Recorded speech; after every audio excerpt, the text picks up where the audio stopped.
So ಕರ್ನಾಟಕಕ್ಕೆ ಬೇಕಾಗಿದ್ದ most wanted Naxal Vikram Gowda encounter ಆಯಿತು. ಹಾಗಾದರೆ ಈ ನಕ್ಸಲ್ ವಿಕ್ರಮ್ ಗೌಡ ಯಾರು? ಈತನ ಹಿನ್ನೆಲೆ ಏನು? ಯಾವ ಕಾರಣಕ್ಕೆ ಈತ ನಕ್ಸಲ್ ಚಟುವಟಿಕೆಯಲ್ಲಿ ಭಾಗಿಯಾಗ್ತಾ ಇದ್ದ? ಇದರ ಬಗ್ಗೆ ಕೂಡ ಮಾಹಿತಿಯನ್ನು ನೋಡ್ತಾ ಹೋಗೋಣ.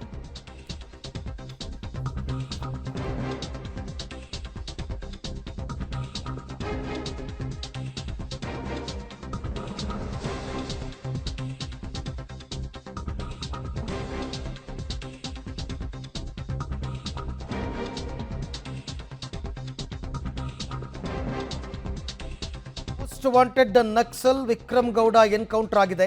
ಹಾಗಾದರೆ ಈ ವಿಕ್ರಮ್ ಗೌಡ ಯಾರು? ಅವನ ಪೂರ್ವಾಪರ ಏನು? ಉಡುಪಿಯ ಹೆಬ್ರಿ ತಾಲೂಕಿನ ಕೂಡ್ಲು ನಾಡ್ವಾಲು ನಿವಾಸಿ ಈ ವಿಕ್ರಮ್ ಗೌಡ. ಉಡುಪಿಯ ಹೆಬ್ರಿ ತಾಲೂಕಿನ ಕೂಡ್ಲು ನಾಡ್ವಾಲು ನಿವಾಸಿ. ಅದರ ಹತ್ರನೇ ಈಗ ಎನ್ಕೌಂಟರ್ ಆಗಿರೋದು. ಕಳೆದ 20 ವರ್ಷಗಳಿಂದ ಈತ ನಕ್ಸಲ್ ಚಟುವಟಿಕೆಯಲ್ಲಿ ಭಾಗಿಯಾಗಿದ್ದ. ಕಾರ್ಮಿಕ ಸಂಘಟನೆಯಿಂದ ಬಂದಿದ್ದ. ಕಸ್ತೂರಿ ರಂಗನ್ ವರದಿ ಜಾರಿ, ಅರಣ್ಯ ಒತ್ತುವರಿ ತೆರವಿಗೆ ವಿರೋಧ ಇತ್ತು ಈತನದ್ದು. ಕಳೆದ 15 ದಿನಗಳ ಹಿಂದೆ ಕರ್ನಾಟಕಕ್ಕೆ ಈತ ಬಂದಿದ್ದ ಅಂತ ಗೊತ್ತಾಗಿದೆ. So most wanted Naxalite Vikram Gowda 20 ವರ್ಷದಿಂದ ಪೊಲೀಸರು ಈತನಿಗೋಸ್ಕರ ಹುಡುಕಾಟವನ್ನು ನಡೆಸ್ತಾ ಇದ್ರು. ಮೋಸ್ಟ್ ವಾಂಟೆಡ್ ನೇತ್ರಾವತಿ ದಳದ ನಕ್ಸಲ್ ನಾಯಕ ವಿಕ್ರಮ್ ಗೌಡ. ಅಂದರೆ ಅವರಲ್ಲೇ ಏನೇ ಒಂದಷ್ಟು ದಳಗಳನ್ನು ಮಾಡ್ಕೊಂಡಿದ್ದಾರೆ, ಒಂದೊಂದು ಗ್ರೂಪ್ಸ್ ಥರ ಮಾಡ್ಕೊಂಡಿರ್ತಾರೆ. ಅದರಲ್ಲಿ ಈ ನೇತ್ರಾವತಿ ಗ್ರೂಪ್ನ ನಕ್ಸಲ್ ನಾಯಕ ಈ ವಿಕ್ರಮ್ ಗೌಡ. ಕೊಪ್ಪಳದ ನಕ್ಸಲ್ ಜಯಣ್ಣ ತಂಡದ ಸದಸ್ಯ. ಕೊಪ್ಪದ ನಕ್ಸಲ್ ಜಯಣ್ಣ ಅಂತ, ಆ ಜಯಣ್ಣ ಟೀಮ್ನಲ್ಲಿ ಈತ ಕೂಡ ಇದ್ದ ಅಂತ ಗೊತ್ತಾಗಿದೆ. ಉಡುಪಿಯ ಹೆಬ್ರಿ ತಾಲೂಕಿನ ಕೂಡ್ಲು ನಾಡ್ವಾಲು ನಿವಾಸಿ ಈತ. ಅಂದರೆ ಆತ ಹುಟ್ಟಿದ್ದು ಬೆಳೆದಿದ್ದೆಲ್ಲ ಅದೇ ಭಾಗದಲ್ಲಿ.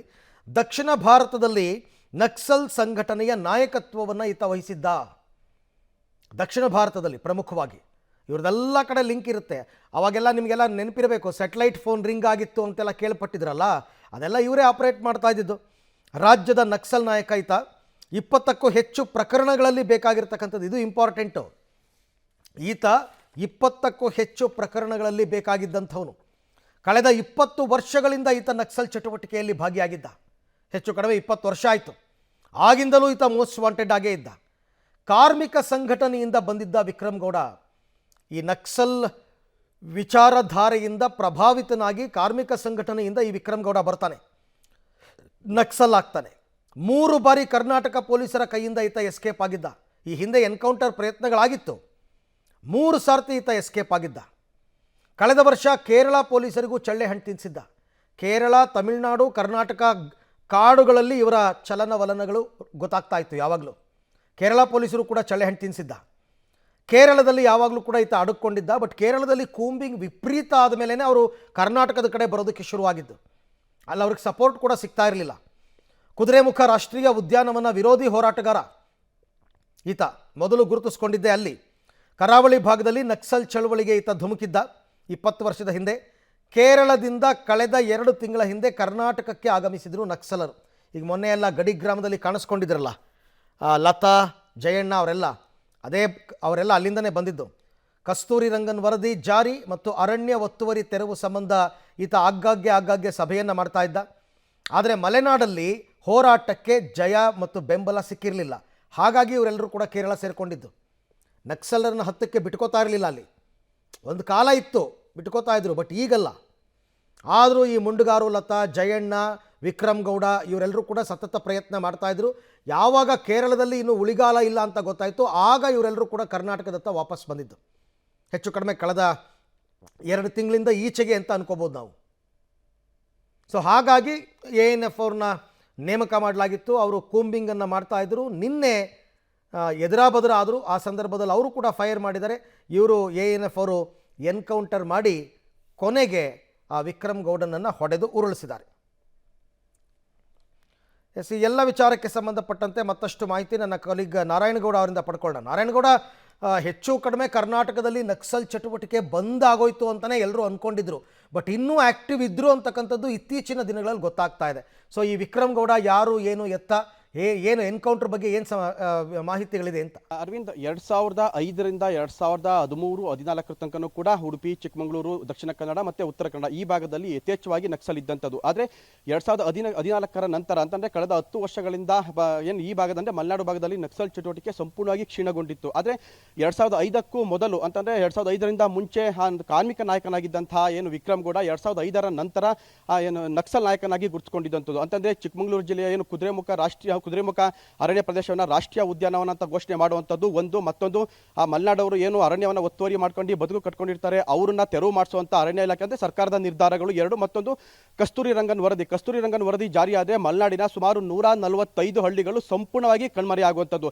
ಈ ಒಂದು ಹೋರಾಟದ ವಿರುದ್ಧ ಕಾರ್ಮಿಕ ನಾಯಕನಾಗಿದ್ದಂತಹ ವಿಕ್ರಮ್ ಗೌಡ ತದನಂತರ 2005ರ ನಂತರ ನಕ್ಸಲ್ ನಾಯಕನಾಗಿ ಗುರುತಿಸಿಕೊಂಡಿದ್ದಂಥದ್ದು.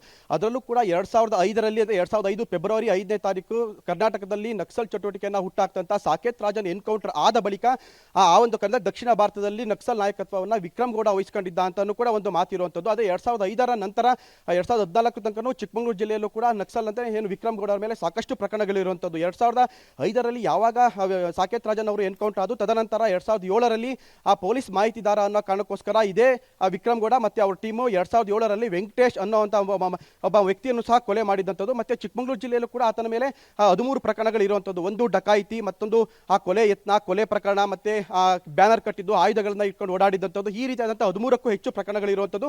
ಉಡುಪಿ ಜಿಲ್ಲೆಯಲ್ಲೂ ಕೂಡ ಆತನ ಮೇಲೆ 20ಕ್ಕೂ ಹೆಚ್ಚು ಪ್ರಕರಣಗಳು ಇರುವಂಥದ್ದು. ಆದರೆ ಆ 2005ರಿಂದ 2014 ತನಕನೂ ಕೂಡ ಮಲೆನಾಡು ಭಾಗದಲ್ಲಿ ಅವರು ನಕ್ಸಲನ್ನ ಸಾಕಷ್ಟು ಬೇರೂರಿಸೋಕೆ ಪ್ರಯತ್ನ ಪಟ್ಟರೂ ಕೂಡ ಮಲೆನಾಡಲ್ಲಿ ಅದಕ್ಕೆ ಸೂಕ್ತವಾದಂಥ ಒಂದು ಬೆಂಬಲ ಸಿಗಲಿಲ್ಲ. ಆ ನಿಟ್ಟಿನಲ್ಲಿ ಏನು 2013-14ರಲ್ಲಿ ಎಲ್ಲರೂ ಕೂಡ ಕೇರಳಗೆ ಹೋಗಿದ್ದಂಥದ್ದು. ಆದರೆ ಆ ಕೇರಳದಲ್ಲೂ ಈಗ ಇತ್ತೀಚೆಗೆ ಕೇರಳದಲ್ಲಿ ಸಾಕಷ್ಟು ಜನ ಶರಣರಾದಂಥದ್ದು ಮತ್ತೆ ಆ ಎನ್ಕೌಂಟರ್ ಕೂಡ ಆದಂಥದ್ದು. ಹಾಗಾಗಿ ಅಲ್ಲಿ ಕೂಂಬಿಂಗ್ ಕಾರ್ಯಾಚರಣೆ ಕೂಡ ತೀವ್ರವಾಗಿದೆ. ನಾವು ಇಲ್ಲಿ ಸರ್ವೈವ್ ಆಗಕ್ಕೆ ಆಗೋದಿಲ್ಲ ಅನ್ನೋ ಕಾರಣಕ್ಕೋಸ್ಕರ ಕಳೆದ 1.5-2 ತಿಂಗಳ ಹಿಂದೆ ಏನು ಈ ಭಾಗದ ಅಂತಂದ್ರೆ ಉಡುಪಿ, ಚಿಕ್ಕಮಗಳೂರು, ದಕ್ಷಿಣ ಕನ್ನಡ, ಉತ್ತರ ಕನ್ನಡ ಈ ಭಾಗದ ನಕ್ಸಲರ್ ಎಲ್ಲರೂ ಕೂಡ ತಮ್ಮ ಸ್ವರಾಜ್ಯಕ್ಕೆ ವಾಪಸ್ ಬಂದಿದ್ರು ಅನ್ನೋ ಒಂದು ಮಾಹಿತಿ ಕೂಡ ಇರುವಂಥದ್ದು. ಅದರಲ್ಲಿ ಪ್ರಮುಖವಾಗಿ ಒಂದು ಟೀಮು ಮುಂಡಗಾರ ಲತಾ ಟೀಮು, ಮತ್ತೊಂದು ವಿಕ್ರಮ್ ಗೌಡ ಟೀಮು. ಈ ಎರಡೂ ಟೀಮ್ಗಳು ಕೂಡ ಒಂದು ಟೀಮು ಉಡುಪಿ ಮತ್ತೆ ಉತ್ತರ ಕನ್ನಡ ಮಂಗಳೂರು ಭಾಗದಲ್ಲಿದ್ದರೆ ಮತ್ತೊಂದು ಟೀಮು ಮುಂಡಗಾರ ಲತಾ ಟೀಮು ಚಿಕ್ಕಮಗಳೂರಿನಲ್ಲಿ ಇದ್ದಂಥದ್ದು. ಹಾಗಾಗಿ ಕಳೆದ ಒಂದು 8-10 ದಿನಗಳ ಹಿಂದಷ್ಟೇ ಮುಂಡಗಾರ ಲತಾ ಟೀಮ್ ಕೂಡ ಚಿಕ್ಕಮಗಳೂರಲ್ಲಿ ಇವತ್ತು ಕಸ್ತೂರಿ ರಂಗನ್ ವರದಿ ಮತ್ತೆ ಅರಣ್ಯ ಒತ್ತುವರಿ ತೆರವು ತೀವ್ರವಾದಂತಹ ಒಂದು ಹೋರಾಟ ನಡೀತಿರುವಂಥದ್ದು. ಯಾಕಂದ್ರೆ ಇವತ್ತಿಗೂ ಕೂಡ ಚಿಕ್ಕಮಗಳೂರು ಜಿಲ್ಲೆಯಲ್ಲಿ ದಿನಕ್ಕೊಂದೊಂದು ಹಳ್ಳಿನಲ್ಲಿ ಪ್ರತಿಭಟನೆ ಮಾಡ್ತಿರುವಂಥದ್ದು ಈ ಯೋಜನೆಗಳನ್ನ ಜಾರಿಗೆ ತರಬೇಡಿ ಅಂತ. ಹಾಗಾಗಿ ಒಂದು ಟೀಮು ಇಲ್ಲಿ ಕಾರ್ಯನಿರ್ವಹಿಸ್ತಾ ಇದ್ದಂಥದ್ದು, ಮತ್ತೊಂದು ಟೀಮು ಉಡುಪಿನಲ್ಲಿ ಕಾರ್ಯನಿರ್ವಹಿಸ್ತಾ ಇದ್ದಂಥದ್ದು. ಹಾಗಾಗಿ ಕಳೆದ 2 ತಿಂಗಳಿನಿಂದ ಕೇರಳದಿಂದ ವಾಪಸ್ ಬಂದಂತ ನಕ್ಸಲರು ಮತ್ತೆ ತಮ್ಮ ಸಂಘಟನೆಯನ್ನ ಬಲಪಡಿಸೋದಕ್ಕಾಗಲಿ ಮತ್ತೆ ಅದಕ್ಕೆ ಜನರ ಬೆಂಬಲ ಕೇಳೋದಕ್ಕೆ ಪ್ರಯತ್ನ ಮಾಡಿದಂಥದ್ದು. ಹಾಗಾಗಿ ಪೊಲೀಸರು ಚಿಕ್ಕಮಗಳೂರು ಜಿಲ್ಲೆಯಲ್ಲೂ ಮತ್ತೆ ಉಡುಪಿ ಎರಡೂ ಕಡೆನೂ ಕೂಡ ಪೊಲೀಸರು ತೀವ್ರ ಕಾರ್ಯಾಚರಣೆ ನಡೆಸುತ್ತಿದ್ದಂಥದ್ದು. ನಿನ್ನೆ